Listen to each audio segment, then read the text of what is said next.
There are dates I was trained never to ignore, not because they were lucky, not because they were holy, but because they were strategic.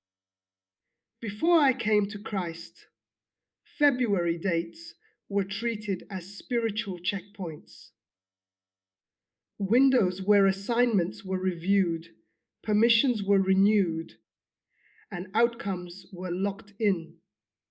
We didn't wait for miracles, we prepared for consequences.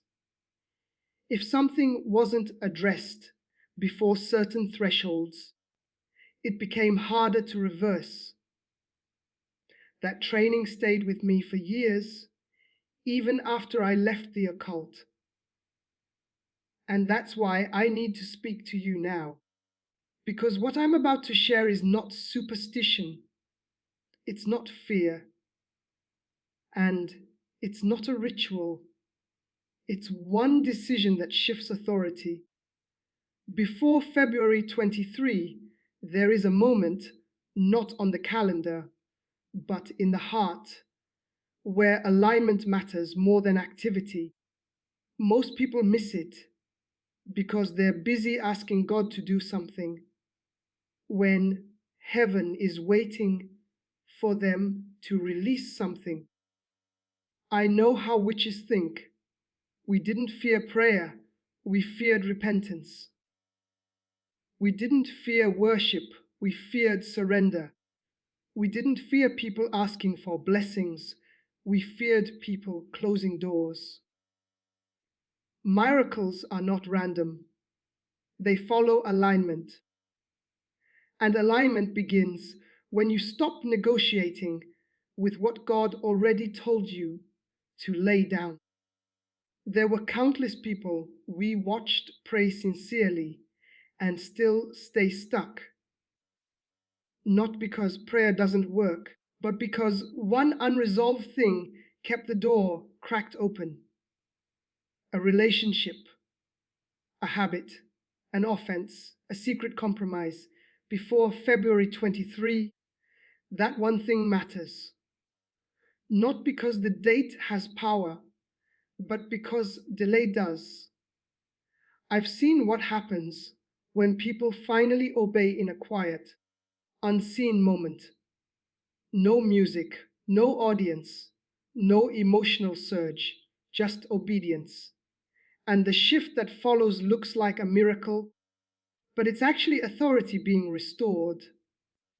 If you're watching this and you feel a gentle pressure in your spirit, not panic, not fear, clarity, this message is for you. Stay with me, because in the next chapters, I'm going to explain what that one thing usually is, why the enemy fights hardest right before alignment, and how obedience unlocks what prayer alone cannot. This isn't hype. This is a warning and an invitation.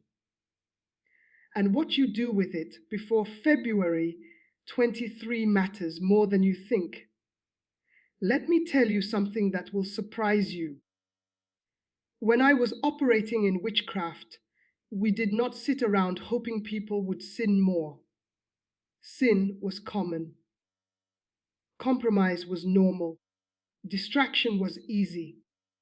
What we feared was interruption, specifically repentance. You see, people think the enemy is intimidated by emotional prayer, loud declarations, long fasting streaks, dramatic worship moments. But what destabilized assignments, what forced things to shift, was simple, specific obedience. There is usually one thing God has already placed his finger on in your life. Not 10, not 50. One, it might be unforgiveness you've justified. It might be a relationship you know is misaligned. It might be hidden resentment, secret pride, or a habit you keep promising to deal with later. And here's what I learned from the other side.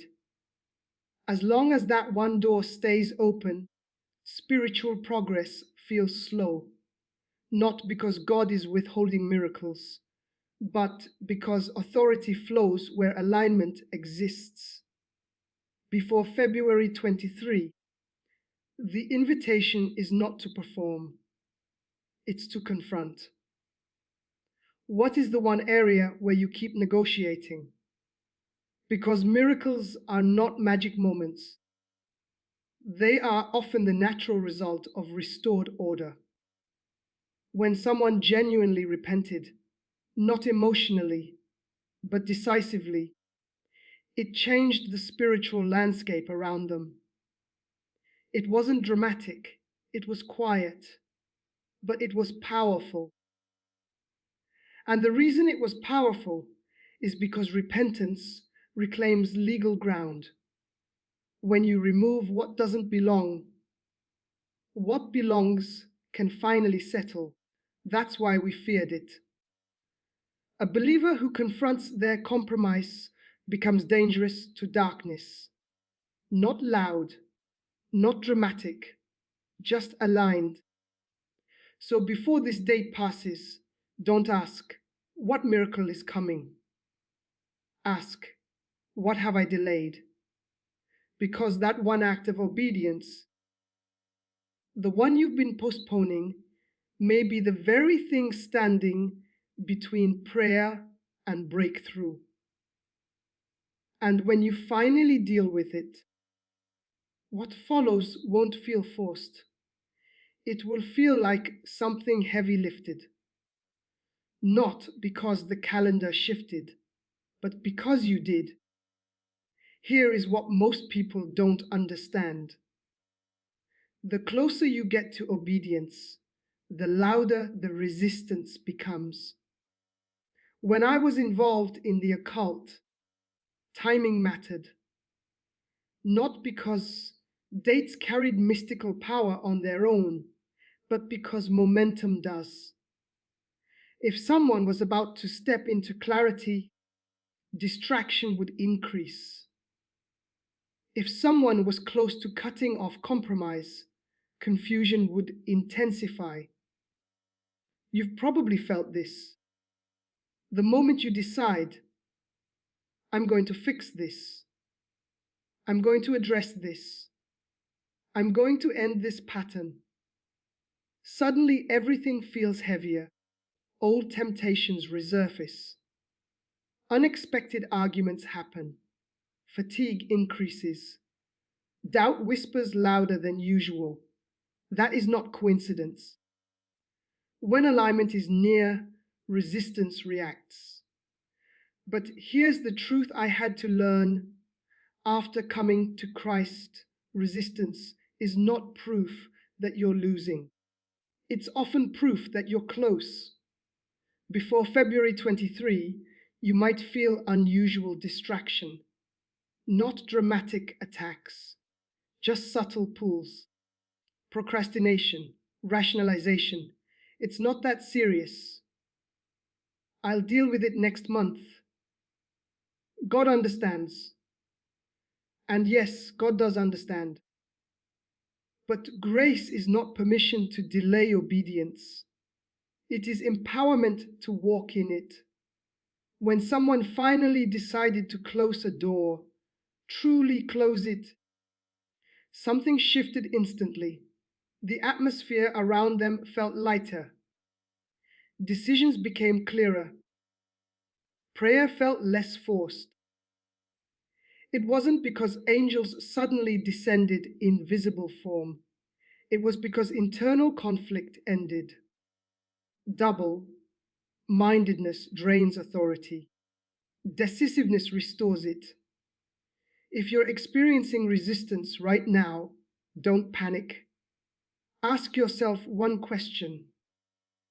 What am I avoiding? Because the noise often surrounds the very thing that needs to be addressed. And once you confront it, the noise quiets. Not because the world changed, but because you stopped negotiating with it. The enemy does not need to defeat you. He only needs to delay you. So before this date passes, refuse delay.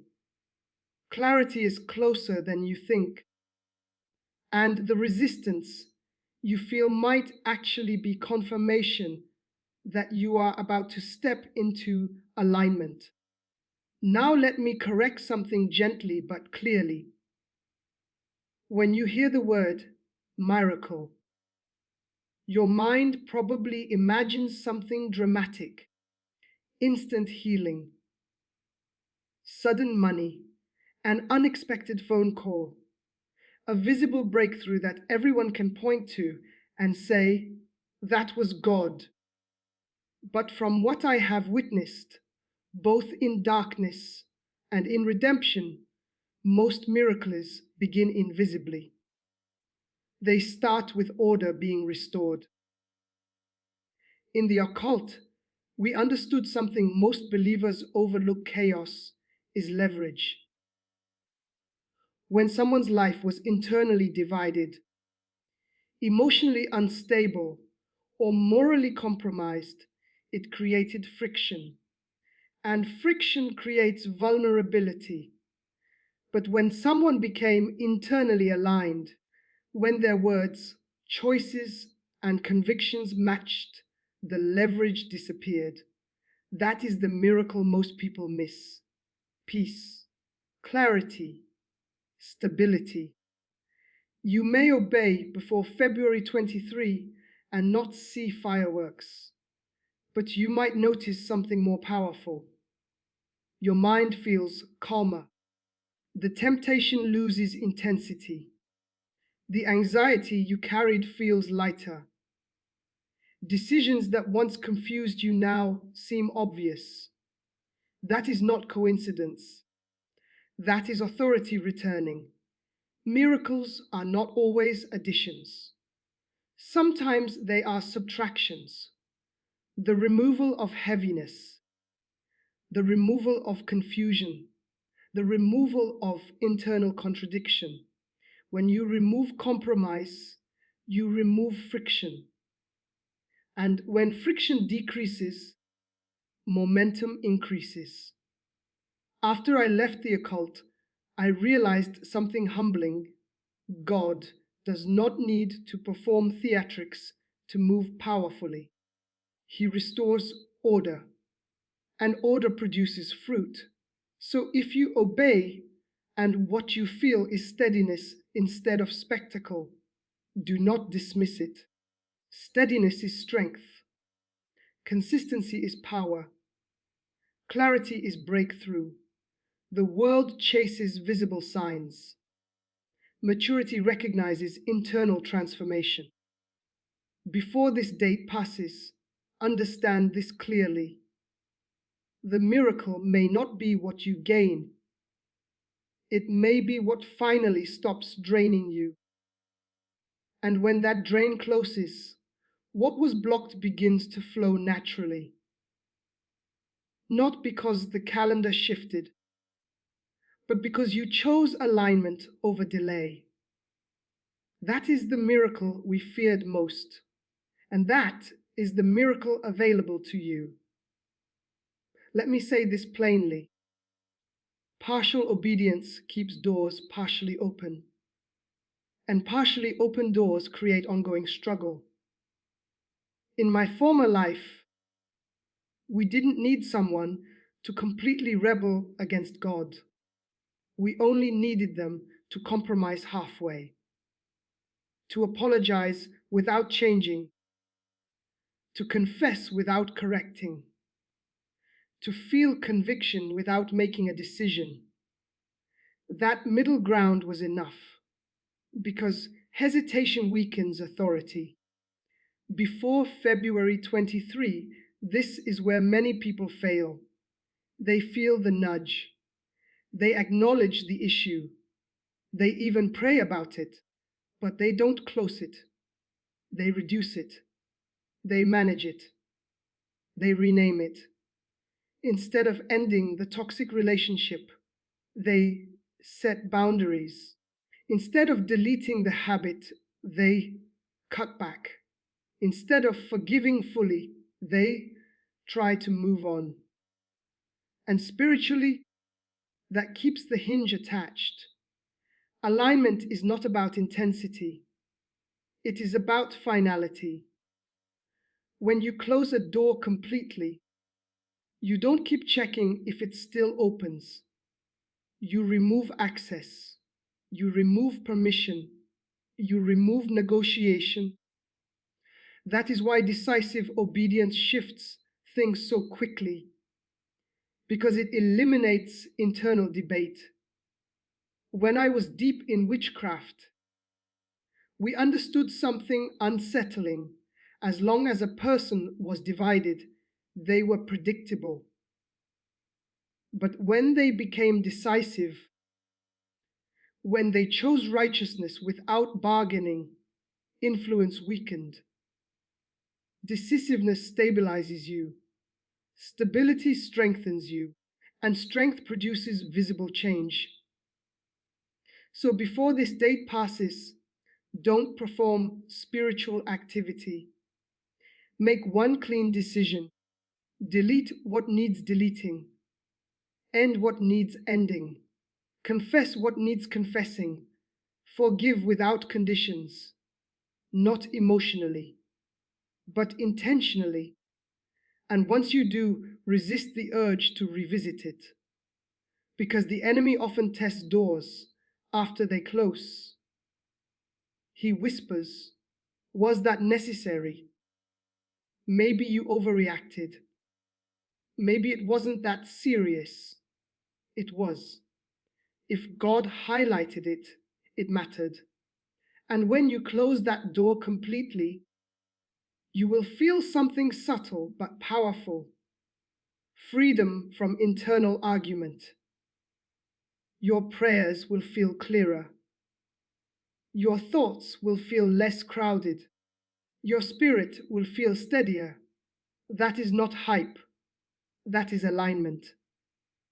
And alignment before February 23 may look small on the outside, but it can reposition your entire direction. Close it fully and don't look back.